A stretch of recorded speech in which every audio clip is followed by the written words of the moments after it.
চলে গেছে মিথ্যে।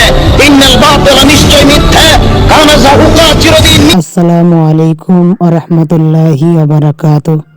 প্রিয় দর্শক শ্রোতা, আপনারা দেখছেন ডাব্লিউবি রিয়াজুল ইসলাম ইউটিউব চ্যানেল। একজন মহিলা ডক্টর জাকির নায়েককে প্রশ্ন করছেন, মুসলমানরা কেন দলে দলে বিভক্ত হচ্ছে? কেউ হানাফি হচ্ছে, কেউ সাফি হচ্ছে, কেউ ওয়াহাবি হচ্ছে, কেউ সুন্নি হচ্ছে। এর কারণ কি? বিস্তারিত শুনুন ডক্টর জাকির নায়েকের মুখ থেকে।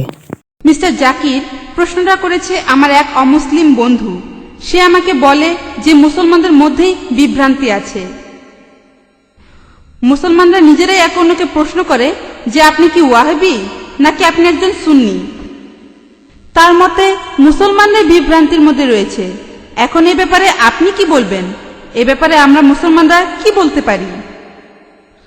বোন, আপনি বললেন যে এক অমুসলিম বোন প্রশ্ন করেছেন যে মুসলমানদের নিজেদের মধ্যে বিভ্রান্তি আছে যে আপনি কি ওয়াহাবি নাকি হান্নাফি নাকি মাশরাফি নাকি মালিকি, তাহলে মুসলমানরা বিভ্রান্তির মধ্যে আছে।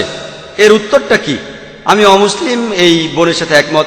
দুর্ভাগ্যজনকভাবে মুসলমানরা এখন অনেক ভাগে বিভক্ত। তবে আমি যখন হিন্দুদের বেদ পড়তে বলছি তখন মুসলমানদেরও কোরআন পড়তে বলছি।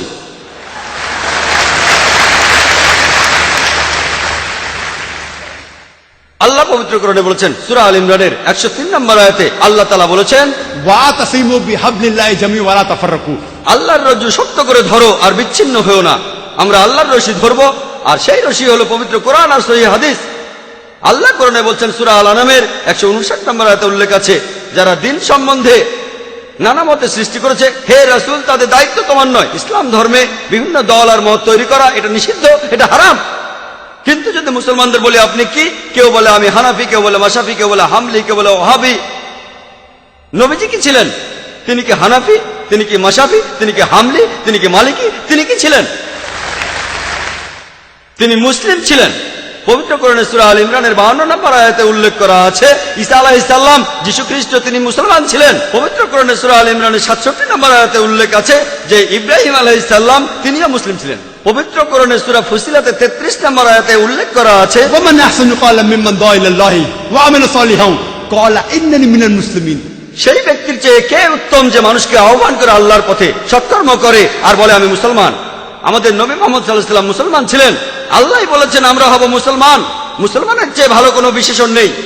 আর চারজন বিখ্যাত ইমামের সবাই, ইমাম আবু হানিফা, ইমাম মাশরাফি, ইমাম আহমদ ইবনে হাম্বল, ইমাম মালিক, আল্লাহ সবাইকে শান্তিতে রাখুন, তারা বিখ্যাত পণ্ডিত। আমি তাদের সবাইকে শ্রদ্ধা করি, পছন্দ করি।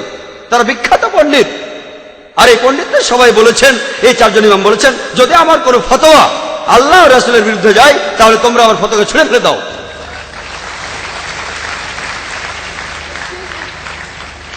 যদি ভালো করে দেখেন, এই যে ইমাম যারা ছিলেন তারা মুসলমানদের বিভক্ত করতে চাননি।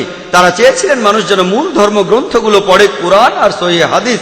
তাই আমাদের এখন যা করতে হবে, আমি জানি যে লোকজন বলে একটা হাদিসে আছে মুসলিমরা 73টি ভাগে বিভক্ত হবে। এটা আছে তিরমিজিতে, সহিহ হাদিস 171 নম্বর হাদিস। নবীজি বলেছেন ভবিষ্যতে 73টি ভাগ তৈরি হবে। ভাগ করা উচিত সেটা বলেননি। নবীজি জানতেন যে আল্লাহ এই কাজটাকে নিষিদ্ধ করেছেন। তাহলে যেটা করতে পারেন, আল্লাহ আর রাসূলকে মানেন, আর নিজেদের আপনারা যে নামে ডাকতে পারেন সেটা হলো মুসলমান।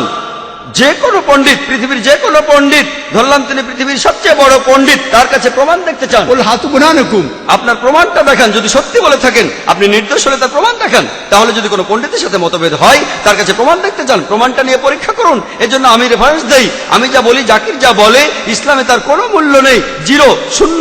সেজন্যই বলি, জাকির বলেনি, আল্লাহ বলেছেন কুল হুয়াল্লাহু আহাদ, বলো তিনি আল্লাহ এক, অদ্বিতীয়। আমি জাকির বললে ইসলামে এটা মূল্যহীন, শূন্য।